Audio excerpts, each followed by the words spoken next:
제가 문제를 다 풀라라고 말씀을 드렸잖아요. 근데 다 푼 사람도 있을 것이고 다 풀지 못한 사람도 있을 거예요. 그러니까 오늘 첫날이니까 그게 아주 중요한 어떤 그건 아니거든요. 근데 제가 앞서 시작할 때 어떻게든 다 풀어야 한다라고 말씀을 드렸죠. 그죠? 그 말씀을 드린 이유가 이렇게 제가 수업을 좀 이렇게 쭉 몇 년 동안 해왔을 때 보니까 이제 시험을 대하는 학생들의 태도, 문제를 바라보는 학생들의 어떤 마음가짐, 그런 것들을 몇몇 어떤 경향을 좀 봤어요. 보면 그 문제에 대해서 되게 신중하고 체계적으로 잘 접근해서 문제를 해결하는 학생이 있는 반면에 그냥 문제를 좀 설렁설렁 대충대충 그리고 아주 성급하게 문제를 좀 풀어나가려고 하는 학생들이 있어요. 그런 것들을 여러분들이 좀 스스로 좀 느껴보는 시간이 이 시간이라고 생각해 보시면 될 것 같아요. 그러니까 나는 어떤 마음가짐으로 문제를 풀어나가고 있는가? 그런 것들을 좀 여러분이 좀 되돌이켜보는 그런 시간으로 좀 활용을 해봤고요. 자, 두 번째는 우리가 여러분들이 같이 좀 생각을 같이 생각을 좀 해봤으면 하는 것은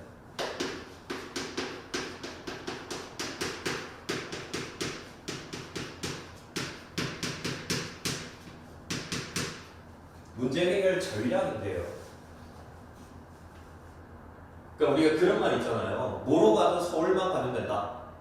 이게 뭐 좋은 의미일 수도 있고 나쁜 의미일 수도 있는데 이 시험이라고 하는 것과 같이 좀 연계시켜서 생각을 해본다면 시험장에 들어가서는 어떻게든 그 문제를 해결을 하는 것이 우선이겠죠, 그죠? 나쁜 방법으로 풀라라는 얘기는 아니에요. 그러니까 어떤 방법이든 다 괜찮지만 나쁜 방법은 아니면 된다는 거죠. 그러니까 다른 사람의 것을 보거나 뭐 커닝을 하거나 뭐 부정적인 그런 행위를 통해서 문제를 풀라라는 것이 아니라 꼭 문제를 푸는 그 과정은 하나로만 정해져 있는 것은 아니라는 거죠. 다양한 방법이 있기 때문에 그 방법을 여러분들이 좀 활용을 해봤으면 하는 시간이라는 거죠. 그래서 제가 이 수업 시작하기 전에 우리가 매 시간마다 15분 정도 테스트를 할 거라고 말씀을 드린 것이 사실 이런 거였어요. 나는 어떤 마음가짐으로 문제를 푸는가? 내가 이 문제에 대해서 이 시험에 대해서 나는 진지한 태도인가? 그리고 나는 이 문제를 모든 방법을 총동원해가지고 내가 이 문제를 풀려고 하는가? 이런 것들을 여러분들이 좀 고려를 해보셨으면 좋겠어요. 자, 오늘 첫 시간이라서 좀 이런 좀 여러분들과 저의 그런 코드를 좀 맞추려고 하거든요. 단순하게 좀 이 문제를 해설하고 또 지문을 같이 읽어나가고 그런 수업도 중요하지만 저와 같이 수업을 좀 하시려면 저와 좀 코드를 좀 맞춰 나가는 게 좋을 것 같아요. 왜냐하면 제가 그걸 중요하게 생각하거든요. 국어뿐만 아니라 다른 과목도 마찬가지인 것 같아요. 네, 두 가지는 좀 중요한 것 같아요.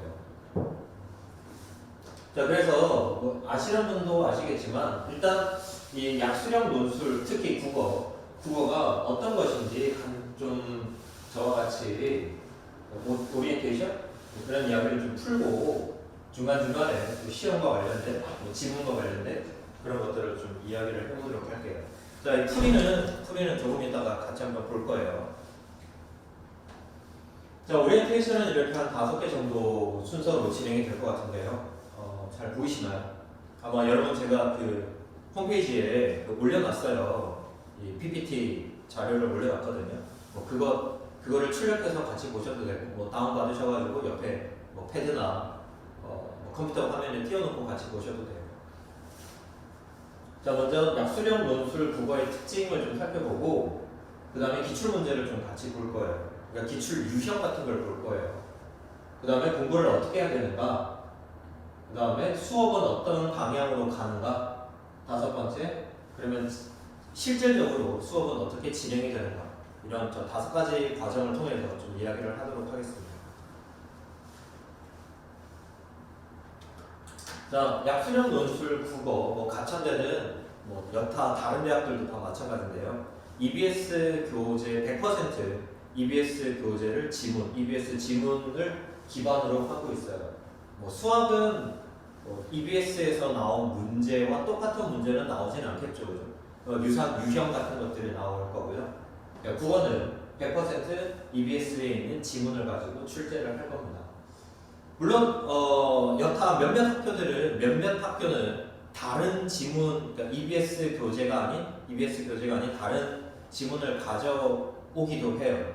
그런데 EBS를 가지고 여러분들이 충분히 연습을 해 놓는다면 어떤 지문이 들어와도 충분히 여러분들이 그거를 해결해 나갈 수 있을 거라고 봐요. 자, 시험 영역은요. 독서, 문화, 화법, 작문, 언어. 네, 이 매체는 우리가 시험에 나오지는 않아요. 매체를 출제를 하진 않거든요. 그래서 하나, 둘, 셋, 넷, 5개 영역을 가지고 출제를 하는데 그리고 이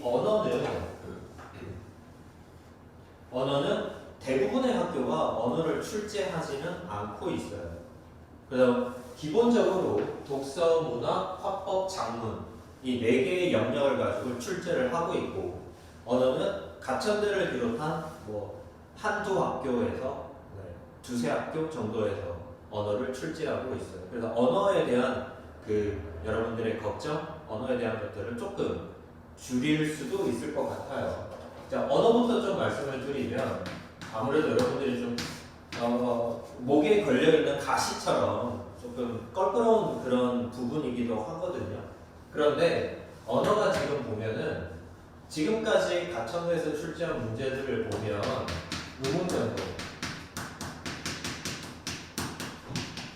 음운 변동에서만 출제가 됐어요. 음운 변동이라고 하는 것은 발음 문제거든요. 발음 규칙이라든지 이런 것들을 확인하는 그런 문제들이 대부분 출제가 됐고 나머지 같은 경우에는 품사나 다른 학교 같은 경우에는 품사나 문장 성분 이 정도 과정에서 출제가 됐어요. 이런 한 3개 정도가 기출이고 나머지 여타 것들은 출제 가능성은 있지만 아직까지 출제되지는 않았어요. 그래서 그런 것들은 수업 시간에 플러스 한 두세 가지 정도는 수업 시간에 저와 같이 한번 볼 거고요. 그리고 이것도 특히 가천대 기준으로 본다면 인문계열에서만 언어가 출제가 되고 가천대 같은 경우는 자연계열은 언어가 출제가 되지 않아요. 그래서 인문계열 시험을 보겠다는 학생들은 조금 이 부분에 대해서 잘 갈무리를 해주고 정리를 해주시면 될 것 같습니다.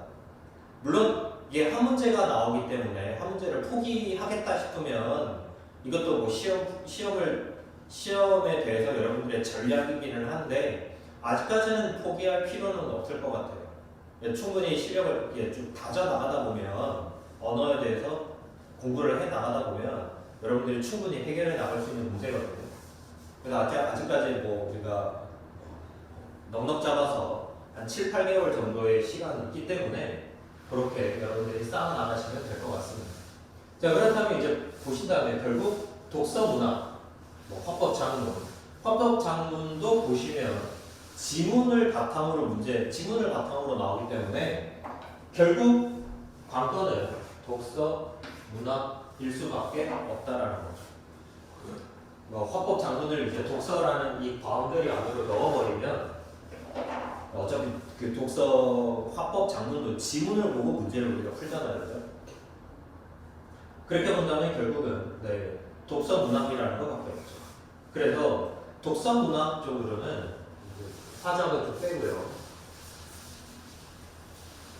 독서 문학은 뭐가 관건이냐면 내용 이해가 관건이에요. 이게 무슨 말이냐면 당연하지 않아요? 내용을 이해해야 되지 않나? 그게 아니라 EBS에서 나오는 지문을 100% 출제를 하기 때문에 그 지문을 여러분들이 쉽게 말하면 아주 거칠게 말하면 러프하게 말하면 다 외우고 있으면 된다는 이야기인 거죠. 근데 외울 수는 없잖아요, 그죠? 외울 수는 없어요. 외우는 것이 아니라 그 지문이 무슨 이야기였다를 여러분들이 충분히 이해하고 있으면 된다라는 거죠. 그래서 어떤 지문이 나오든지 내가 이 지문은 본 적이 있다. 이 지문은 내가 충분히 이해하고 있다. 그러니까 기억은 못하더라도 내가 이 부분을 해본 적이 있다. 다시 읽어보면 무슨 말인지 충분히 이해할 수 있다. 자, 이 정도까지 여러분들이 충분히 숙지하고 있어야 돼요. 숙달되어 있어야 되겠죠. 외우는 것과 이해는 다른 차원이잖아요. 그렇죠? 외우는 것은 내용을 몰라. 내용을 모르지만 그냥 외우는 거야. 그런데 이해는 외울 필요가 없는 거죠. 그래서 다음에 또다시 그걸 본다면 충분히 그 자리에서 충분히 이해할 수 있는 현장에서 시험장에서 충분히 이해할 수 있는 그 정도로 여러분들이 공부를 해 두시라는 거죠. 그리고 뭐 화법 작문 언어는 개념 이해를 중심으로 좀 물어보고 있어요. 그래서 개념이 좀 중요하다. 화법 작문에 무슨 개념이 있냐? 네, 있어요. 화법 작문에도 개념이 있기 때문에 그 개념을 중심으로 알고 있으시면 문제를 해결해 나가는데 어렵지 않다라는 거죠. 무슨 말씀인지 이해가 되시죠? 뭐 지금까지 다 그렇게 해왔는데 새삼스럽게 그게 무슨 얘기냐? 이게 무슨 얘기냐라고 생각하실 분도 있겠지만 저는 이것이 굉장히 중요하다고 생각을 하거든요. 근데 수업 시간에 제가 계속 이런 이야기를 해줄 거예요. 자, 그렇다면 기출을 좀 보시면요. 기출 유형을 좀 보시면 자, 이런 문제 유형들이 있어요. 어절 단어 쓰기가 있어요. 무슨 말이냐면 문제 보시면 찾아 쓰시.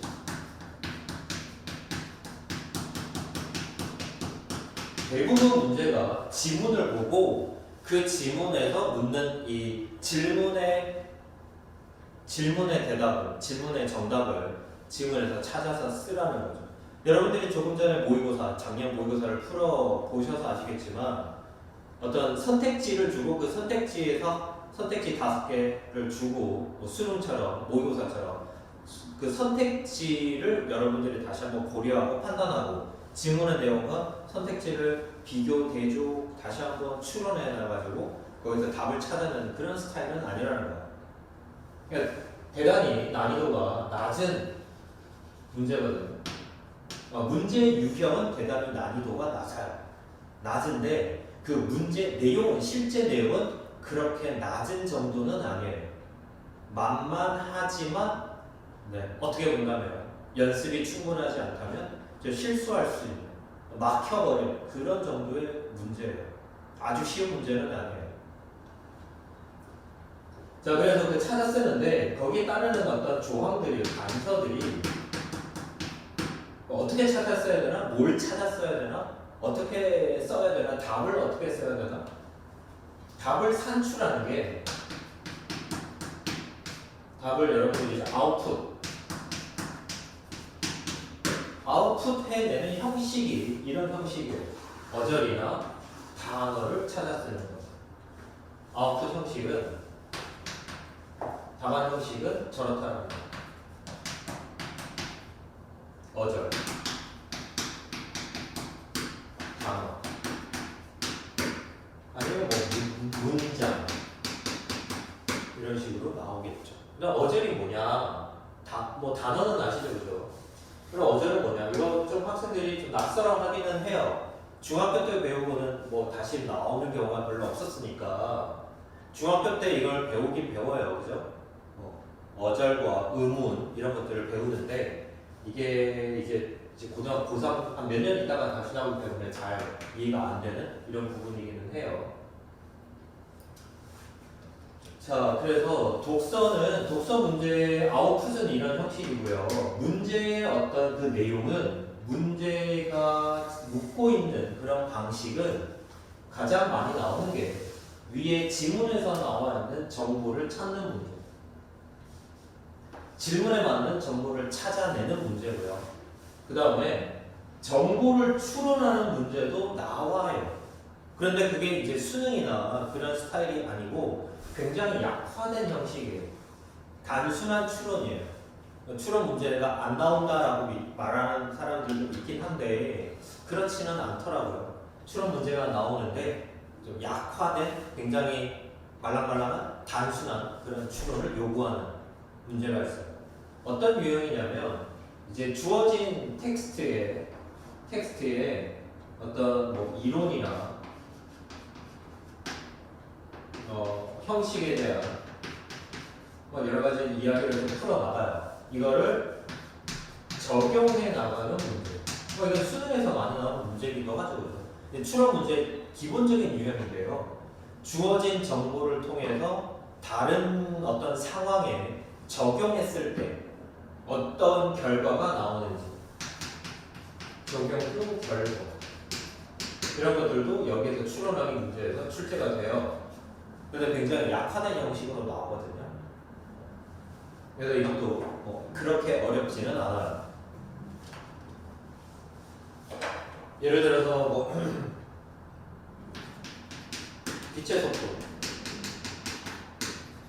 빛의 속도는 뭐 1초에 뭐 얼마 30만 킬로미터인가 이렇게 나오겠죠. 그러면 뭐 지구둘레가 몇 킬로인데 지구둘레가 몇